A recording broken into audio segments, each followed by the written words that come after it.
So, want to go car shopping? Let's go car shopping, but not in China. Well, kind of China. Yeah. How about in Depends Hong on your Kong? point of view, but yeah.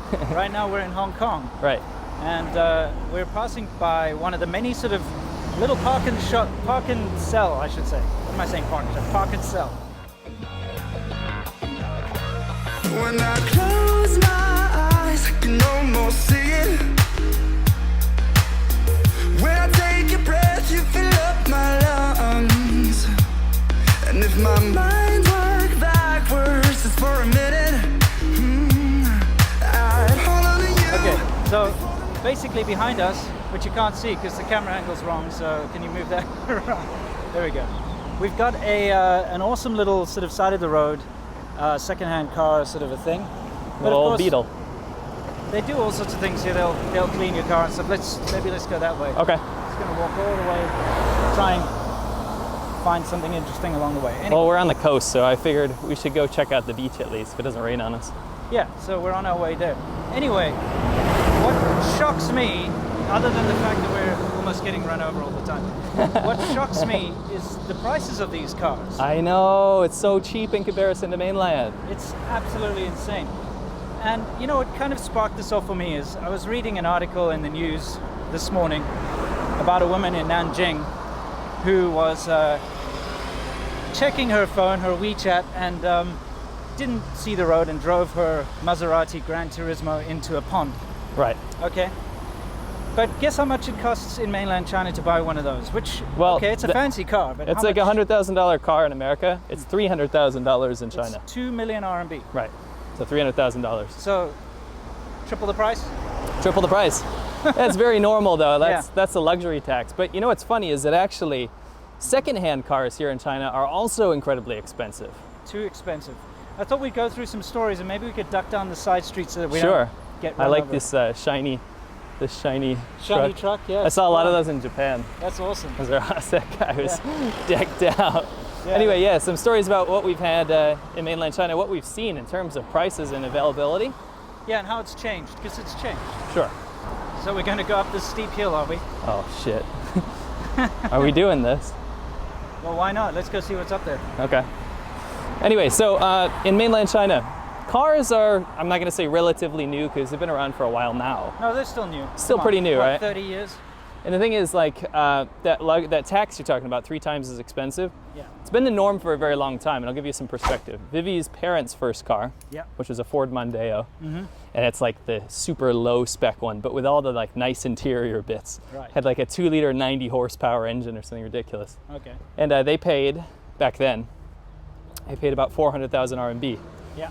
It's like $50,000 or $60,000 for a piece of shit car, let's be honest. It's an awful car. It's a terrible car. I mean, I'm not a fan. Maybe you like the Mondeo, but this is back when they weren't super good. You know, Were they ever good? I think the new ones are considered good. Where are we going? I don't know, but I'm worried that they're going to be milk dogs. I think we should not be here. It's Probably. like a warehouse or some shit. Yeah, okay. Anyway, Sorry. yeah, you gotta get on my left. Let's fast forward a couple of years. Okay, so let's fast forward to 2010. And that's when I bought my car. Right. Now, when I bought my Chinese car, I had just come, well, I mean, I'd been in China for a couple of years by that point, 4 years or so. Sure. And I was like, hey, why don't I get a car? I really want to have a car. Okay. So let me just go find a nice secondhand car, you know, because I'm used to buying secondhand Me cars. in too. South I always Africa. buy secondhand cars. And, you know, I've been to the States and I went to all the car dealerships. South Africa is exactly the same. Right. You will pay the same sort of prices for a secondhand car in South Africa as you will in America. Right. So I can, you know, straight off the bat compare them. So I was expecting to go find a car for like, I don't know, 20,000 RMB, Sure. Like $5,000, Yeah, 4,000 or some- 5,000 bucks. something along those lines. I was going to be like, yeah, I'll get a little thing.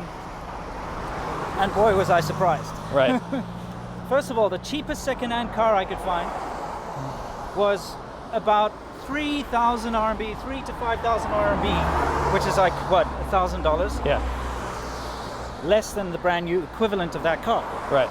So I was looking at a car, would be like 7,000 US dollars new. I'm talking about a Chinese one. Yeah. Second-hand one that was beaten up, torn interior, just dents all over, and it'd be about 6,000 US dollars. Right. Okay, never mind. At that time, any kind of international car was through the roof. Right. So I was looking at like a VW Polo. Right. Cheapest bottom of the barrel, like 1.4 liter, you know, nothing fancy, just your average one. And it was costing around about $10,000 US for a second hand one, Right. but like a really bad second Right. hand. It's not in good shape, right? No. There was, when I went to go buy my car in 2010, there was not a second-hand market, I can say that. Yeah, I agree. It's changed. Right. It's changed a lot. And the whole thing is like, you said, you know, cars were holding their value. Yeah. Same thing. When Vivi's mom considered selling her car last year, she was convinced that she was going to get like half of what she paid for it. And now, and that might have been true like 5 years ago. Sure. Nowadays, she got quoted like 15,000 RMB. So things have changed. And one of those changes, one of the things that drove that change is actually the fact that China kind of, I'm not going to say, you know, use preferential treatment for local companies. Actually, I will say that. Yeah, that they did. They forced, you know, foreign car companies to set up shop here, their factories and stuff, Yeah. and then claim 50% ownership with the Chinese equivalent company. So you have things like Lingmu Suzuki. Yes, yes. You have things like the Mercedes one in Guang- Shanghai or whatever. And then that Guang, Guang Honda. something, Honda, yeah. Right. Guangbin or whatever it's Yeah. called. So you have like inferior products Yeah. for much cheaper, and that's kind of driven prices down. Not only that, but a short while ago, after I bought my car, obviously, so it wasn't that short while, I'm talking nonsense, but the World Trade Organization basically said to China, stop with your exorbitant taxes on imported cars, because Right. it's unfair competition. It is. Because they were. That's what they were doing, is they were literally saying any car that's imported gets this massive luxury tax slapped on top. Right. That's why you're paying 3 times as much Right. that you would pay overseas. Right. And so the World Trade Organization was like, screw you, stop doing that. And so they had to stop. So international car prices have actually gone down. For sure. Now it's reasonable. You can buy a new, like Ford or something, for a reasonable price. It's still more expensive. Right. 9 times out of 10, though, people are going to buy the Chinese partnership version Yeah. because it's just that much cheaper, right? Yeah, Now, I mean, talk about your Suzuki Swift. right. My Suzuki Swift, if I bought the Japanese equivalent, so Yeah. the one made in Japan with the 1.6 liter or 1.3 liter option, I would have paid 200,000 RMB. And I bought the Chinese one, I paid 100,000 RMB, so it's half the price, right? Yeah. And it's much worse. It is much worse. I've seen real ones. Yeah. They're so much less chintzy. But it is a car, and it's better than a Chinese car, so Yeah, kinda how it for is. Sure. It was fine. It was totally fine. Totally but yeah, fine. you can see that the plastics are a little Sure. worse, the fittings a little worse, but right. you know, you get what you pay for. And the door jambs and stuff were off. But Yeah. Anyway, the whole second-hand car thing, right? Yeah. It's still a conundrum because another thing that drove the prices down in China is because of the scrap law. Yes. So after 12 or 13 years, you got to get rid of your car 12 years, but it seems like they've changed that for newer cars. for newer cars, right? But you can't go and find cool stuff. Like, for example, we just saw a Porsche, right? Yeah. It's like $15,000 US. man. It was like a 98. You can't buy I hate that car. Porsches, but I'd still like that one. I love Porsches. Why do you hate Porsches? Because it looks like a VW Beetle that's been, or VW Bug as you call it, it's been stretched out. All right, what are you, Jeremy Clarkson? No, I said that before Jeremy Clarkson said that. Before he was born. We're Ask going my down here. friends from when I was like way back. I always said that. Let me go ask your friends real quick. Yeah, This you is can. nice up here, by the way. It's like houses on the hills. These are millions of dollars, these houses that we're going through. This Yes. is called Saikong, actually, this area. Yeah, Saikong area is kind of, it's like the Shekou of Hong Kong, I say. It's If, where all if the people know what foreigners that live. is. Well, it's like the foreign ghetto of Hong Kong. Sure. Yeah. All the foreigners come and live out here because it's nice and it's quiet as long as you're not on that main road. Of course, like now we're into the nice area. This is another, maybe a car area? No, they're just selling trees. Yeah, Anyway. it's a landscaping company, that's okay. So another problem with buying a secondhand car in China is actually what happens is there's entire industries, and I used to live in Huizhou. Remember the area where the landfill and stuff was? Yes. There'd be all these shops that would, and there was some near our motorcycle shop. Absolutely. They would yeah. take in cars, like fairly nice cars, and they would strip them down and then replace them with the inferior parts. Yeah, And then you'd be none the wiser. You just get a piece of shit in the end, right? yeah.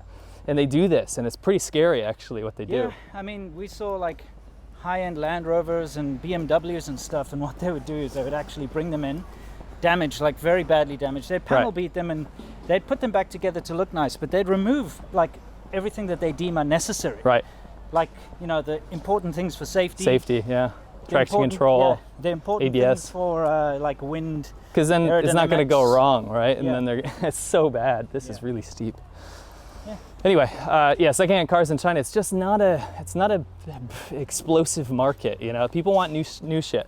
They do, and that's the weird thing as well. I think Chinese people don't know how cars work properly. Right. And that's just due to lack of experience. You know, when you grow up in a car culture like we have, Sure. you know when something's wrong with a car. You know when to change the oil. Vivi's mom didn't change the oil until I went and saw it. Yeah. It was burning old oil, like from the factory. Yeah, sure.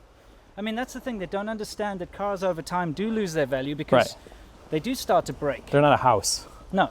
So that's why they still believe that an old car, holds the same sort of value. So they Sure. expect way more than it's worth. Right. So that's pretty much It's pretty much why it. it is. And the funny thing is, we always like coming to Hong Kong because we get to see all the stuff that didn't come out in China, Yeah. and like it's way everything. cheaper, and everything's in good shape. It's pretty incredible stuff. This is a really cool area. It's like jungly. It is. It's very nice. It's also very humid and quite hot. It's very hot, and it's supposed to be a winter soon. It's supposed to be. What's wrong with this? Anyway, that's pretty much it. If you're coming to China, don't expect to get a cheap second-hand car. No. And it's going to be, you pay way more than it's worth. Yeah. Just get a new one. Yeah, or just don't get a car. Yeah, in fact, that's the best advice. I regret it. Or for sure. I won't even get into my story. Yeah. It becomes a burden because, once you have a car, in China, it's a non-stop liability. You're always paying for parking. You're always paying for all these fees and stuff. And Right. if you want to get rid of it, you can't. Yeah, it's pretty difficult, It's isn't really it? difficult to get rid of it. So, yeah, just a little bit of a warning. Unless you need it. If you're living out in the middle of the sticks or something, yeah, I'd say don't get a car. Anyway, anything you'd like to tell our subscribers before we sign off?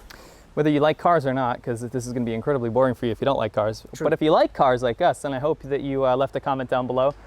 Tell us some of your car stories. What are some interesting buys that you had? Because we're always interested. Yep. And leave a like if you like the video. And whether or not you're incredibly unfit like we are, sweating going up a tiny little hill, or if you're one of those get up and go people in the morning who goes for jogs and wouldn't break a sweat. We should be that person. We always do these things hungover though, that's our problem. I'm not hungover today. Yeah, that's what you say. Anyway, I'm not. yeah. Whether or not you're fit or unfit, we love you all the same. So until next time, guys, you know the deal. Stay awesome.